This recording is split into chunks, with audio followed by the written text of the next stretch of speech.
आज हम लोग जो करेंगे बेसिकली हमारा जो टॉपिक है वो है motion under gravity. Motion under gravity, ठीक है। मोशन अंडर ग्रेविटी मतलब एक तरह से ग्रेविटेशन, हालांकि हम लोग ग्रेविटेशन पढ़ नहीं रहे हैं, हम लोग अभी ग्रेविटेशन नहीं पढ़ रहे हैं, अभी हम लोग इक्वेशन ऑफ मोशन में है ना, काइनेमेटिक्स में इक्वेशन ऑफ मोशन में है। ग्रेविटेशन पूरा चैप्टर हमारा आएगा, लेकिन थोड़ी बहुत चीज़ें जो है ग्रेविटेशन की यहाँ पे जान लेंगे जो यहाँ से रिलेटेड है। मोशन इन 1D में ग्रेविटेशन से जो टॉपिक्स यहाँ पे यूज़ हो सकता है उसे हम लोग पढ़ेंगे। तो मोशन अंडर ग्रेविटी का मतलब क्या हुआ, देखिए इसमें सबसे पहले पॉइंट जो है वो है फ्री फॉल। फ्री फॉल का मतलब थोड़ा सा वर्ड से भी समझ रहे होंगे जो लिखा गया। फ्री फॉल होता क्या है, मान लीजिए ये अर्थ सरफेस है हमारा, अर्थ सरफेस के ऊपर अगर कहीं किसी सर्टेन हाइट से, थोड़े से हाइट से या फिर सर्टेन हाइट से आप कोई चीज़ को, क्या हुआ, किसी पार्टिकल को या किसी ऑब्जेक्ट को हम नीचे की तरफ छोड़ते हैं, नीचे की तरफ छोड़ देते हैं, इसे बोलते हैं फ्री फॉल। हाँ वो भी ठीक है। लिफ्ट अगर बाय द वे रुकी हुई है और आपने लिफ्ट का जो रोप है उसको काट दिया तो जाहिर है कि वो फ्री फॉल हो जाएगा, ठीक है। या फिर कोई रस्सी से ऊपर चढ़ने की कोशिश कर रहा है और आपने क्या किया, बीच से रस्सी को काट दिया तो वो कहाँ जाएगा, नीचे जाएगा, वो भी एक तरह से फ्री फॉल है।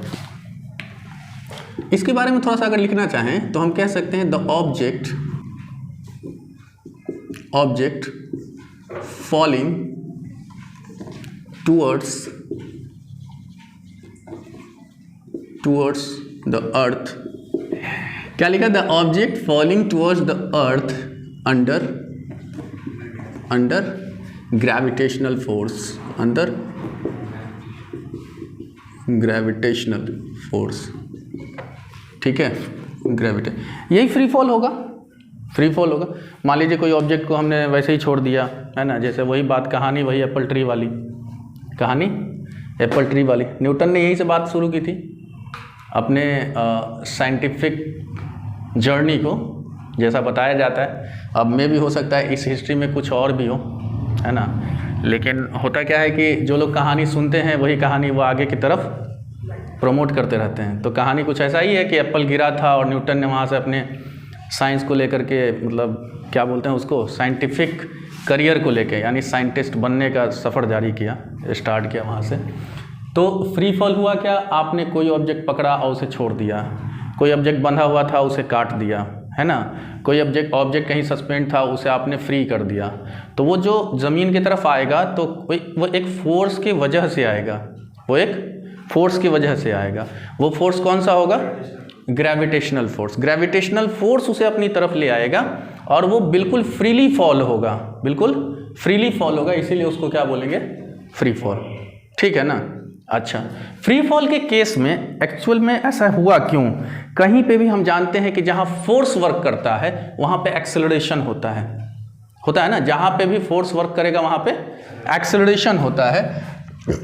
उस एक्सेलरेशन को यहाँ पे जी कहते हैं, और जी को ऐसे वर्ड में क्या कहते हैं, acceleration due to gravity, acceleration due to gravity. हालांकि ये नॉर्मल बात है, बेसिक बात है कि इसे एक्सेलरेशन ड्यू टू ग्रेविटी कहते हैं, ठीक।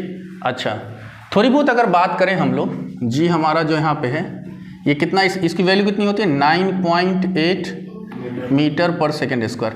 एक्सेलरेशन का यूनिट भूलिएगा नहीं, ऐसा नहीं कि ए का जो ए एक्सेलरेशन नॉर्मली होता है जो हम मोशन यूज़ करते हैं उसका, और एक्सेलरेशन ड्यू टू ग्रेविटी दोनों का अलग है, दोनों चीज़ एक्सेलरेशन ही है तो यूनिट सेम होगा।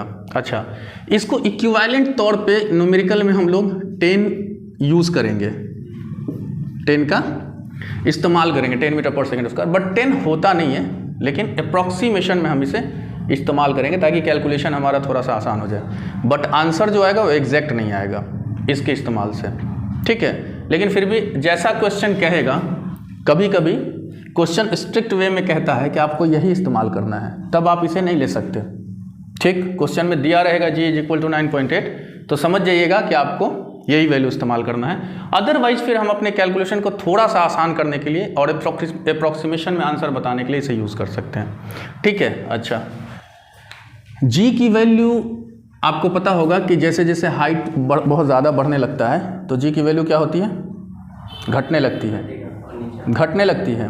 ठीक है, बट ये जो वैल्यू है ये कहाँ तक हम ले सकते हैं, तो एक चीज़ समझिएगा, हम जिस हाइट के हैं कंपैरिजन टू अर्थ रेडियस एक तरह से कह लें, चूँकि अर्थ का रेडियस मैटर करता है ग्रेविटेशन के लिए, तो हम जिस हाइट के लिए हैं सरफेस से अगर बात करें तो बहुत ज़्यादा हाइट तो हमारी है नहीं। हम जितना भी काम करते हैं छोटे से हाइट पे काम करते हैं, हम अपने हाइट के अकॉर्डिंग ही काम करते हैं। बहुत ज़्यादा जाएंगे तो कुछ छत के हाइट तक जाएंगे, 10 फीट तक जाएंगे, ऐसा कुछ जाएंगे, तो ये हाइट उतना ही है जिसे आप मतलब एक तरह से कह लें नेग्लिजिबल तौर पे, है ना, जहाँ तक ये gravitational acceleration due to gravity work करता है उसके हिसाब से ये हाइट कम है। तो हम सरफेस, हालांकि ये वैल्यू अर्थ सरफेस पे होता है, हम मान के चलते हैं कि हम सरफेस के एकदम नज़दीक हैं तो हम वहाँ तक लेके चलते हैं इसको। लेकिन एक चीज़ याद रखिएगा कि हाइट के बढ़ने से क्या होता है, जी की वैल्यू घट जाती है। आगे ग्रेविटेशन में जब हम लोग चलेंगे तो ये सारी चीज़ें क्लियर होंगी कि हाइट के बढ़ने से जी की वैल्यू चेंज होता है, ज़मीन के अंदर अगर आप जा रहे हैं तब भी जी की value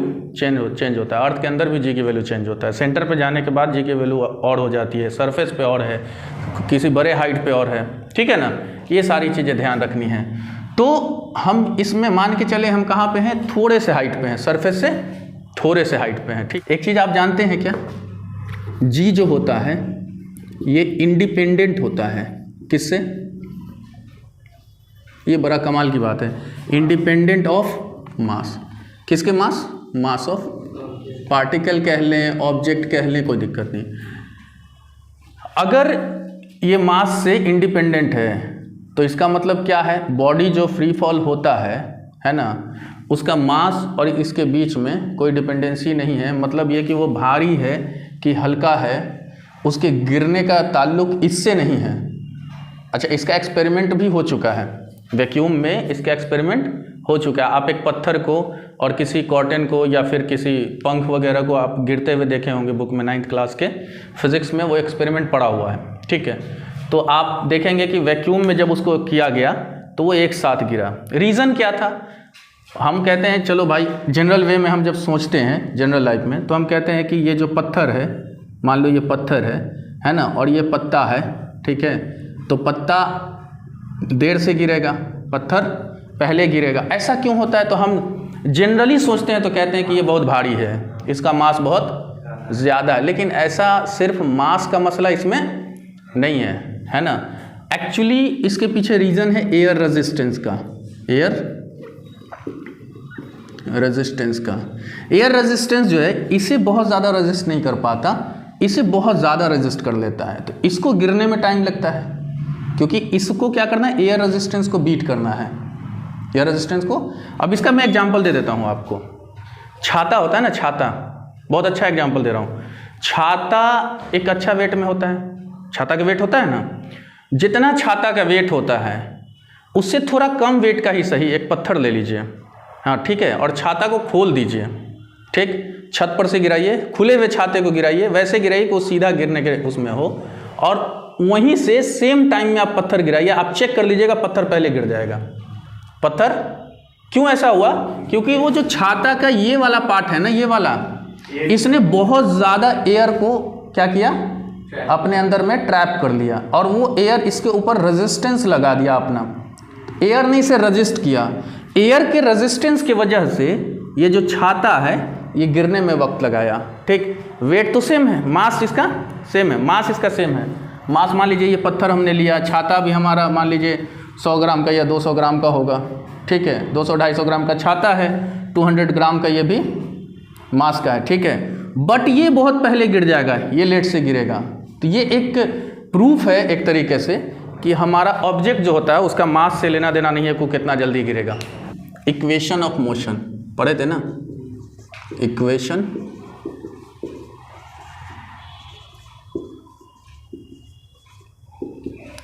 of motion, motion under gravity में देखेंगे इक्वेशन ऑफ मोशन। एक चीज़ यहाँ पे समझ लीजिएगा, पहले ऑब्जेक्ट किधर ला रहा है, अभी फिगर हम इसीलिए नहीं मिटाए थे कि इसी पे पहले बात करनी है। ऑब्जेक्ट किधर आ रहा है, नीचे, ऑब्जेक्ट नीचे। एक्सेलरेशन ड्यू टू ग्रेविटी हमेशा किधर लगेगा? टुवर्ड्स द अर्थ, कभी अपोजिट नहीं लगता, उसके ऊपर नहीं लग सकता है हमेशा। यही सवाल है ना कि एप्पल नीचे ही क्यों गिरा, है ना, क्योंकि एक्सेलरेशन ड्यू टू ग्रेविटी क्या होता है? हमेशा नीचे लगता है। तो अब देखिए डायरेक्शन दोनों का सेम है, एक्सेलरेशन का डायरेक्शन मोशन के डायरेक्शन में है, ठीक है। जब एक्सेलरेशन का डायरेक्शन मोशन के डायरेक्शन में होता है तो एक्सेलरेशन हमारा कैसा होता है? पॉजिटिव होता है, ध्यान रखिएगा, ये मैटर करता है। और इस कंडीशन में जितने इक्वेशन जो हम 3 लिखेंगे वो इक्वेशन होगा पहला v = u + gt, ठीक है। h लेंगे ना, हाइट h लेंगे यहाँ पे। इक्वेशन ऑफ मोशन में हम लोग s लिया करते थे, ठीक है। एक बात और बता दूं कि इक्वेशन ऑफ मोशन में जो s लिया करते थे, ठीक है, समझ आ रही बात ना, उसको डिस्प्लेसमेंट के कैटेगरी में रखा जाता है। पीछे भी मैंने बताया होगा, ठीक है। कभी हो सकता है कि ऐसा क्वेश्चन कहीं से कोई कर दे कि जो इक्वेशन ऑफ मोशन में जो हम लोग s = ut + ½ at² पढ़े थे ना, यहाँ क्या लिखेंगे? ut + ½ gt², ध्यान दीजिएगा। इसी में at² पढ़ते हैं, यहाँ s लिखते थे, वो डिस्प्लेसमेंट के कैटेगरी में होता है। ऐसे तो डिस्प्लेसमेंट भी एक तरह का डिस्टेंस है, ठीक है, लेकिन बेसिकली वो डिस्प्लेसमेंट होता है। अच्छा, उसके बाद एक और फार्मूला हम लिखेंगे v² = u² + 2gh, ध्यान दीजिए। तो ये तीनों इक्वेशन हमने मोशन में पढ़ा हुआ है, यही तीनों इक्वेशन हम यहाँ भी पढ़ रहे हैं, लेकिन यहाँ ये तीनों इक्वेशन 2 तरीके से होगा। मोशन में ऐसा नहीं था, मोशन में था कब? जब हम एक्सेलरेशन को नेगेटिव मान के चलेंगे, रिटार्डेशन के फॉर्म में रखेंगे, तब वहाँ पे इसकी साइन बदलती थी, है ना। यहाँ पे भी कुछ सेंस वैसा ही है, देखिए सेंस कैसे वैसा है। अभी ये ऑब्जेक्ट नीचे गिर रहा था और एक्सेलरेशन भी उस पर नीचे ही लग रहा था, तो एक तरह का फोर्स भी तो उस पर नीचे ही लग रहा है, तो उसे सपोर्ट कर रहा है, गिरने में सपोर्ट कर रहा है। अगर ये ऑब्जेक्ट ऊपर की तरफ जाने लगे तब भी तो एक्सेलरेशन नीचे ही लगेगा, तो फिर एक्सेलरेशन क्या करेगा? उसे अपोज करेगा। तो एक तरह से ब्रेक वाला मामला आ जाएगा, ब्रेक लगाने जैसा मामला उसके ऊपर हो जाएगा। वो एक सर्टेन हाइट पे जाएगा, उसको रुकना है, रुकने के बाद फिर उसको क्या करना है? नीचे की तरफ आना है। तो मतलब ये कि वो एक्सेलरेशन जो ऑब्जेक्ट को रोकने का रीजन बन जाए, उसे ही तो रिटार्डेशन कहते हैं। समझ आ रही बात ना? तो उस कंडीशन में, अब ये किस कंडीशन में हुआ? ये तब हुआ जब ऑब्जेक्ट किधर जा रहा था? नीचे। ऑब्जेक्ट किधर जा रहा था? नीचे, टुवर्ड्स द अर्थ जा रहा था। इस कंडीशन में जी हमारा कैसा है? पॉजिटिव है। ये चेक, ये समझ लीजिए बात। अब हम थोड़ा डायरेक्शन को बदल देते हैं, इस डायरेक्शन को बदल देते हैं, ठीक है। चलिए, ये हमारा ऑब्जेक्ट यहाँ से फेंका गया है, ऑब्जेक्ट यहाँ से फेंका गया, किधर? ऊपर की तरफ, ठीक है।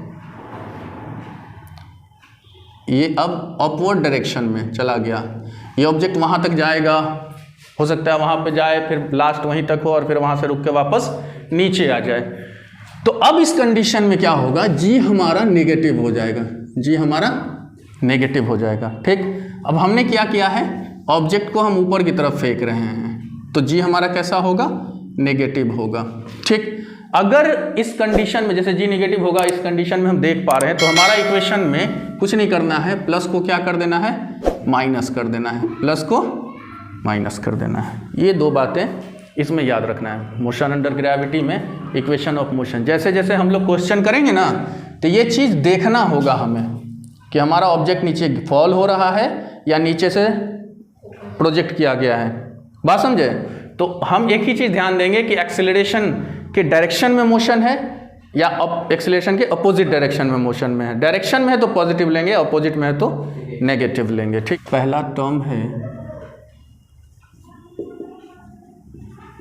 Time of accent. Time of accent को हम TA कह देते हैं, टाइम ऑफ एसेंट।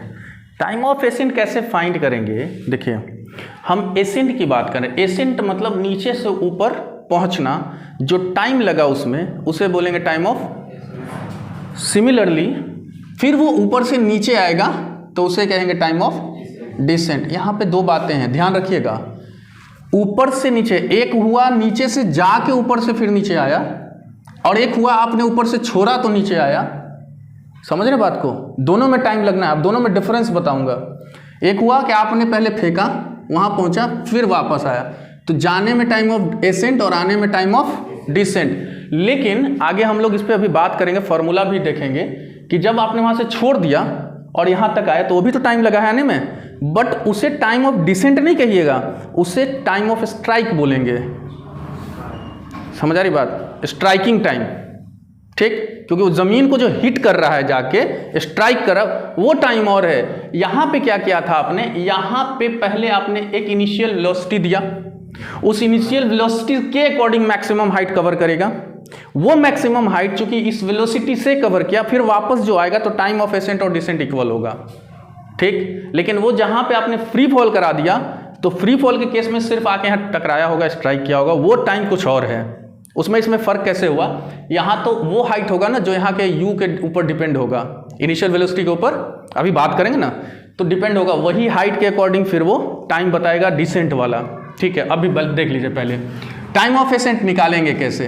हमारा मोशन हमने क्या लिया है, अपवर्ड डायरेक्शन में, एक्सेलरेशन किधर है, डाउनवर्ड डायरेक्शन में, तो हम जो फॉर्मूला पहला लेंगे वो कैसा लेंगे, नेगेटिव के साथ लेंगे, v is equal to u minus g t, इसको हम मान लेते हैं टी ए। हम टाइम ऑफ एसेंट की बात कर रहे हैं। अच्छा, हमने ऑब्जेक्ट को ऊपर प्रोजेक्ट किया है, ऑब्जेक्ट को अगर ऊपर प्रोजेक्ट किया है तो एक टाइम पे जाके रुकेगा जहां फाइनल वेलोसिटी क्या हो जाएगा, 0। इनिशियल वेलोसिटी रहेगा, क्यों रहेगा, क्योंकि आपने वेलोसिटी दिया होगा तो ऊपर जा रहा होगा, तो इनिशियल वेलोसिटी रहेगा और फाइनल वेलोसिटी 0 हो जाएगा।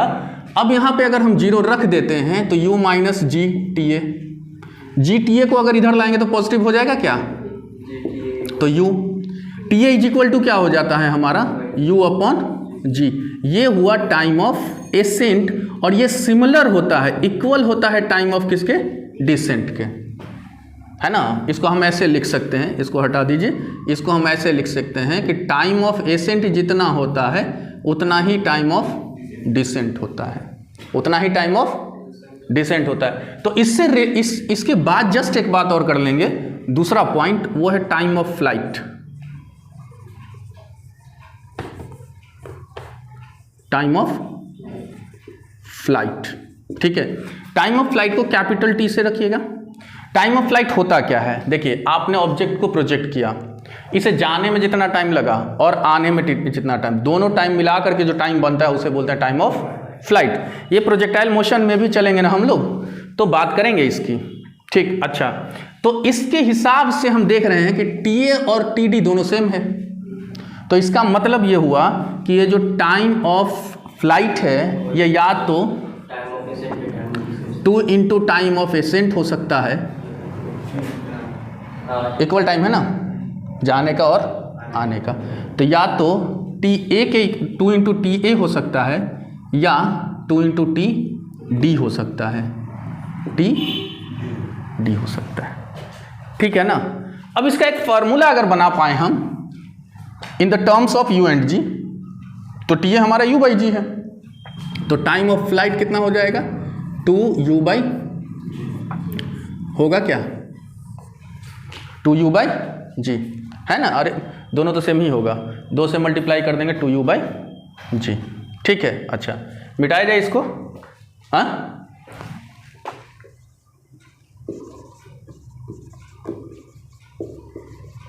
मैक्सिमम हाइट, इसे लिखिएगा h मैक्स करके, ठीक है ना, h मैक्स कैसे निकालेंगे, सिंपल सी बात, हमें यहाँ पे टाइम का जिक्र नहीं है, थोड़ा सा ये सब भी ख्याल रखना है। इक्वेशन का सिलेक्शन बताए थे कि बहुत आसानी चाहते हैं तो आप अपना इक्वेशन को वैसे सेलेक्ट करिए जैसे डेटा कहता है, गिवन डेटा और फाइंडिंग डेटा। तो हम क्या करेंगे, यहाँ पे ले लेंगे v square is equal to u square minus 2gh, time को हमने हटा दिया, टाइम है नहीं अभी फिलहाल, टाइम का जिक्र नहीं कर रहे हैं हम। एक चीज़ बताइए, v इज इक्वल टू 0 ना, अभी भी हम बात वही कर रहे हैं कि हमने ऑब्जेक्ट को क्या करा है, प्रोजेक्ट करा है ऊपर की तरफ, तो जहाँ कहीं पे जाके रुकेगा वही मैक्सिमम हाइट होगी हमारी, तो v इज इक्वल टू कितना होगा, 0 हो जाएगा। तो अगर v इज इक्वल टू 0 लिखते हैं तो हमें लिखना पड़ेगा 0 is equal to u square minus 2gh, 2gh को इधर लाते हैं, यू स्क्वायर यानी h is equal to by 2g ना, यही h कैसा h है, h मैक्स, ठीक है ना, h मैक्स। ये सारे हमारे फार्मूलाज हैं जिसे हम डायरेक्ट लगा करके फाइंड कर सकते हैं h मैक्स। चाहे तो हम इसके यूज से कर सकते हैं, लेकिन हमें ये याद रहेगा तो इसकी ज़रूरत नहीं पड़ेगी, ठीक है ना। अच्छा, अब हम एक बात कर रहे हैं, हम ऑब्जेक्ट को फॉल करा दिया, ऑब्जेक्ट को, तो ऑब्जेक्ट यहाँ आके स्ट्राइक करेगा ना, ठीक है। अब यहाँ पे देखिए, यहाँ पे आपने क्या दिया होगा, u इज इक्वल टू 0, आपने क्या करा है, फ्री फॉल कराया है, तो u is equal to strike क्या होगा, वहाँ पे वेलोसिटी मैक्सिमम होगा, है ना, वहाँ पे वेलोसिटी मैक्सिमम होगा। तो वेलोसिटी ऑफ पार्टिकल, इस पॉइंट को रखेंगे हम, velocity of particle, velocity of particle at the time of striking the ground. बात समझ गए होंगे, है ना, वो वेलोसिटी जब पार्टिकल हमारा ग्राउंड पे आके स्ट्राइक किया होगा, ठीक। कैसे निकालेंगे, देखिए, फाइनल वेलोसिटी तो हमें रखना है, इनिशियल वेलोसिटी का इस्तेमाल करेंगे, है ना। ये कुछ हाइट कवर किया होगा, हाइट कवर किया होगा, ठीक है ना, जी हमारा नीचे की ओर, ठीक है, तो जी हमारा पॉजिटिव है। फार्मूला अगर हम लेना चाहेंगे तो v स्क्वायर वाला ले लेते हैं, u स्क्वायर प्लस लेंगे ना 2g। बहुत सिंपल सी बात है, बहुत बड़ी बात कुछ नहीं है। इसको अगर आप नहीं भी करते तभी भी, हम पहले भी बात कर चुके हैं कि सिर्फ और सिर्फ हम इक्वेशन मोशन से सारा खेल खेल सकते हैं, लेकिन हम थोड़ा सिंप्लीफाई करके फार्मूला देख लेते हैं। हो सकता है वो फार्मूला ज़्यादा सिंप्लीफिकेशन में याद हो हमें, तो हम सट से निकाल लेंगे आंसर को, ठीक। अच्छा, u हमारा कितना है, 0, रख दिया 0 प्लस 2gh, तो ये v स्क्वायर की वैल्यू कितनी आ रही है, 2gh, यानी v की वैल्यू कितनी आएगी, √2gh। अगर ये याद रहे तो हम लोग डायरेक्ट नहीं काम कर लेंगे ना, डायरेक्ट काम, है ना। तो हम आज से याद रखेंगे कि स्ट्राइकिंग द ग्राउंड उस टाइम जो वेलोसिटी होती है, फाइनल वेलोसिटी, वो सिर्फ रूट में हम क्या करेंगे, 2gh को डाल देंगे। हाइट डिपेंडेंसी है, बस हाइट दे दिया तो हम बता देंगे स्ट्राइकिंग वेलोसिटी हमारा कितना है, ठीक। एक बात और करते हैं, अब देखिए, एक पॉइंट ये है कि टाइम ऑफ द कॉलिजन, हो सकता हो ऐसे लिख दे, कॉलिजन विथ ग्राउंड। ऑब्जेक्ट, फिर से वही बात करेंगे, ऑब्जेक्ट को हमने यहाँ से छोड़ा, यहाँ आके इसकी कॉलिजन होगी किसके साथ, ग्राउंड के साथ, लिखा हुआ है ना, time of collision with ground. हम इसे टाइम ऑफ स्ट्राइक भी बोल सकते थे, क्योंकि स्ट्राइक करेगा यहाँ पे आके, तो दोनों वर्ड हमें याद रखने हैं। हो सकता है क्वेश्चन में ऐसे या वैसे बात कर ले, ठीक है। अब ये हाँ अलग हो गया, आप ये इसी बात को हमने वहाँ पे बात कही थी कि एक टाइम वो जो यहाँ से ऑब्जेक्ट चला वापस आया, तो उस टाइम को, आने का टाइम को टाइम ऑफ डिसेंट बोलेंगे, लेकिन यहाँ आपने फ्री फॉल कराया है तो इसे टाइम ऑफ डिसेंट नहीं कहेंगे, इसे या तो हम ये कहेंगे कि collision, time of collision with ground, या कह देंगे स्ट्राइकिंग कट जो टाइम है, ठीक है। अब इसे कैसे फाइंड करेंगे, देखो, h इज इक्वल टू क्या होता है हमारा, h इज इक्वल टू होता है ut plus half gt square, plus लेंगे ना, क्योंकि मोशन हमारा एक्सेलरेशन के डायरेक्शन में है, तो u हमारा 0 है, तो ये पार्ट हमारा 0 हो गया, यानी h is equal to 0 plus half of gt square. Clear है ये बात, u तो चलिए हटा दीजिए, 2 इधर आएगा तो कितना हो जाएगा, gt स्क्वायर, ठीक। g इधर लाएंगे तो डिनोमिनेटर में, तो 2h/g is equal to t square. अच्छा एक बात बताओ, t से स्क्वायर अगर हटाएंगे तो इधर रूट, तो मतलब क्या, ये t is equal to under root 2h/g हो गया ना, ये एक फार्मूला। दोनों में लगभग एक सिमिलर हो रहा है, कैसे, दोनों स्ट्राइक ही कर रहा है। कौन दोनों स्ट्राइक कर रहा है, ये वाला जो पहले स्ट्राइकिंग में देखे थे, time of the striking with ground, हाँ, तो वहाँ पे जो फॉर्मूला टाइम ऑफ डिसेंट था वो, डिसेंट के लिए एसेंट और डिसेंट की बात किए थे हम ना, हमने कहा था टाइम ऑफ डिसेंट और टाइम ऑफ स्ट्राइक दोनों अलग अलग चीज़ है। टाइम ऑफ डिसेंट जो होता है हमारा, टाइम ऑफ एसेंट कहें या डिसेंट, ये कितना निकल के आया मालूम है आपको? u/g। कितना निकल के आया था? u/g, याद कर लीजिए। और time of flight 2u/g। 2hg जो आया था पहले टाइम ऑफ स्ट्राइक 2hg तो वेलोसिटी निकाल रहे थे ना, अंडर रूट। अच्छा वेलोसिटी का टाइम स्ट्राइकिंग वेलोसिटी हमने जो ये बात करी थी हमने कि यहाँ v क्या होगा, उसकी बात किया। v = √2gh, उसे दिमाग में रखना है, ठीक है ना।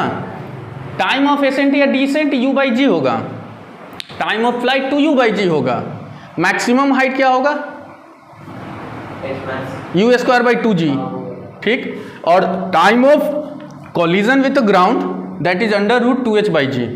तो ये सारी चीज़ें अलग अलग हैं, ठीक है ना।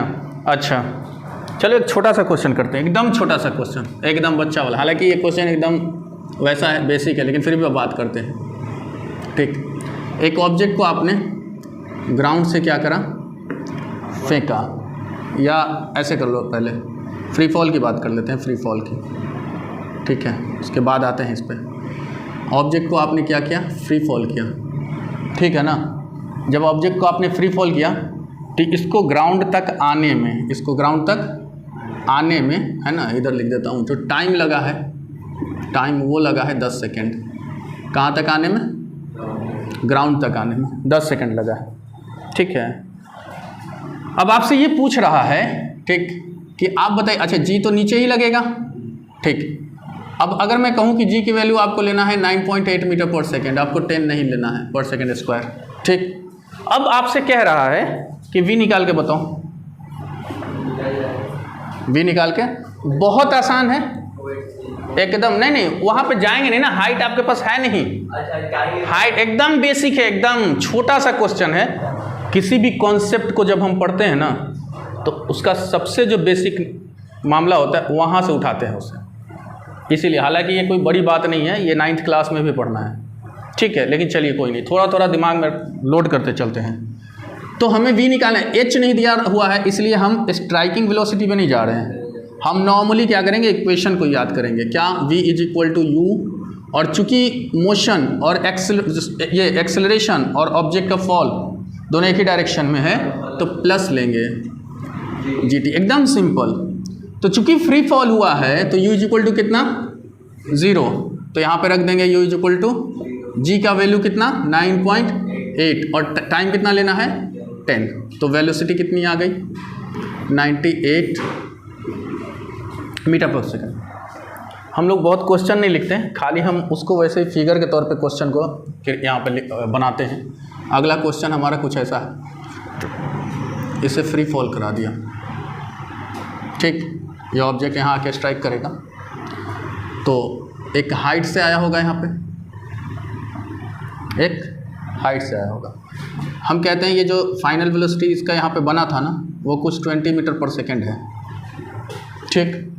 फाइनल वेलोसिटी 20 मीटर पर सेकेंड है। जी को थोड़ा देर के लिए हम यहाँ पे ले लेते हैं 10 मीटर पर सेकेंड स्क्वायर, ठीक है। जी किधर होगा? नीचे की तरफ। आपको बताना है एच। अब देखो एक बात समझो यहाँ पे, टाइम है क्या? न मांगा है न दिया है। 3 इक्वेशन होता है हमारे पास, 3 इक्वेशन होता है ना। v = h = ut plus v² = u² plus 2gh, ये 3 इक्वेशन होता है। हम यहाँ टाइम से बिल्कुल इंडिपेंडेंट हैं, तो इक्वेशन कौन सा लगाएंगे? नीचे वाला, ठीक। अच्छा, तो नीचे वाला जब इक्वेशन लगा रहे हैं हम, v² = u² प्लस 2gh करके, u कितना है हमारा? 0, v कितना है? 20 का स्क्वायर ना, अच्छा, प्लस 2 × कितना? 10 ले लेते हैं, और हमें फाइंड क्या करना है? h। तो ये 400 और इधर कितना? 20 × h। 20 से काट सकते हैं ना 400 को, कितने टाइम में? 20 टाइम में। 20 का स्क्वायर होता है, तो h की वैल्यू हमारी कितनी आ गई? 20 मीटर। एकदम सिंपल, है ना। अभी सिंपल सिंपल ही बात करेंगे, ठीक है, मिटा दिया जाए इसको। अच्छा, एक और क्वेश्चन कर लेते हैं। देखिए क्वेश्चन कुछ हमारा ऐसा है कि हमने एक पार्टिकल को यहाँ से ऊपर की ओर प्रोजेक्ट कर दिया, ऊपर की ओर प्रोजेक्ट कर दिया, और ये प्रोजेक्शन करने के बाद पार्टिकल कुछ यहाँ पहुँचा होगा। इसने यहाँ पे क्वेश्चन ये है कि आपका पार्टिकल u वेलोसिटी से ऊपर गया है, u वेलोसिटी से ऊपर गया है, ठीक है। चलिए क्या बोला हमने कि इस ऑब्जेक्ट को प्रोजेक्ट किया हम किससे, u वेलोसिटी से, ठीक है ना। अब ये क्वेश्चन ये है कि ये ऑब्जेक्ट ऊपर गया होगा, फिर ऊपर से नीचे आया होगा। जो जब नीचे आया होगा तब वेलोसिटी का क्या मामला है, ये आपसे पूछा जा रहा है। हमने u वेलोसिटी दिया उसको प्रोजेक्ट करने में, फिर वो ऊपर गया रुका होगा, फिर वापस वो नीचे आया होगा। इस कंडीशन में, इस सिचुएशन में ये वेलोसिटी कितनी होगी। अब यहाँ पे भी मैं एक बात बता दूँ आपको, स्ट्राइक की वेलोसिटी की बात और है, यहाँ पे ऐसा क्यों हो रहा है, इस बात को समझ रहे हैं। ऐसा इसलिए हो रहा है कि जो आपने छोड़ा था वहाँ पे ऑब्जेक्ट, वो अपनी उस पोटेंशियल एनर्जी से आया होगा जो आपके पकड़ने पे या लटका हुआ होगा कहीं पे, तो उसके अंदर पोटेंशियल एनर्जी होगा। जैसे ही उसको फ्री फॉल किया गया होगा तो अपनी पोटेंशियल एनर्जी से नीचे आया होगा। लेकिन यहाँ पे हो रहा है कि जो आपने नीचे से उसको एक वेलोसिटी दिया और प्रोजेक्ट किया, तो ये ऊपर जाते जाते पहले नीचे से काइनेटिक एनर्जी दिया, वो काइनेटिक एनर्जी जाते जाते पोटेंशियल एनर्जी में कन्वर्ट हुआ, तो वो किसके ऊपर डिपेंड था, इस वेलोसिटी के ऊपर डिपेंड था। तो बातें दोनों अलग है ना, इसकी और पोटेंशियल एनर्जी होगी, उसकी और पोटेंशियल एनर्जी होगी, इसलिए स्ट्राइकिंग की वेलोसिटी और है, और ये जो जा करके आने वाली वेलोसिटी है ये और है। समझ लीजिएगा इस बात को, इसमें कंफ्यूजन नहीं रखना है। तो इस वेलोसिटी को फाइंड करने के लिए कैसे करेंगे, हम एक काम करते हैं। देखिए हम थोड़ा सा बनाएंगे वैसे इक्वेशन। हम देखिए जब हम ऊपर जा रहे हैं, जब हम ऊपर जा रहे हैं तो इक्वेशन कौन सा लेंगे, माइनस वाला। देखो देखो जी किधर, नीचे की ओर, जी नीचे की ओर, और हम क्या कर रहे हैं, हम अभी ऊपर की ओर मोशन को कंसीडर कर रहे हैं। तो v is equal to u minus g t. अच्छा u तो है, बट ऊपर जाने तक में v क्या हो रहा है, जीरो ना। तो zero is equal to u minus g t को इधर लाओ,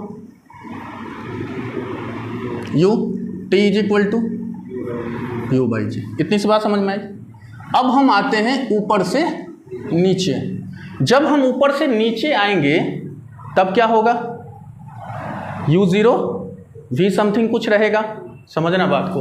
और जब हम ऊपर से नीचे आएंगे तो एक्सेलरेशन के डायरेक्शन में चल रहे हैं, तो हम क्या लिख देंगे, v is equal to u plus g t, plus g t. U हमारा कैसा होगा, जीरो हो जाएगा, यू जीरो हो जाएगा ऊपर से जब आने वाले होंगे तो v is equal to zero plus g t. अब ये क्या बना, g को इधर लाएंगे डिवाइडेड हो जाएगा, है ना। तो t is equal to v by g. एक बात समझना, इसे हम इक्वेशन 1 कह देते हैं, इसे इक्वेशन 2 कह देते हैं। तो from equation 1 and 2, from equation 1 and 2, ठीक है ना। फ्रॉम इक्वेशन 1 एंड 2 क्या कर सकते हैं हम, ये भी t की वैल्यू, ये भी, तो दोनों को इक्वेट कर सकते हैं क्या। तो हम लिख सकते हैं u upon g equal to v upon g. G से g क्या होगा, तो u जितना होगा उतना ही हमारा v होगा। जितना इनिशियल वेलोसिटी होगा उतना ही वापस आकर के, समझ रहे बात ना, ग्राउंड पे आने के बाद वेलोसिटी उतनी ही हो जाएगी। इसलिए पत्थर को वैसे फेंके कि आप ही के सर पे ना गिर जाए, क्योंकि जितना वेलोसिटी से आप फेंकेंगे उतना ही वेलोसिटी से आपके सर पे आके गिर जाएगा। समझ आ रही बात, ठीक है।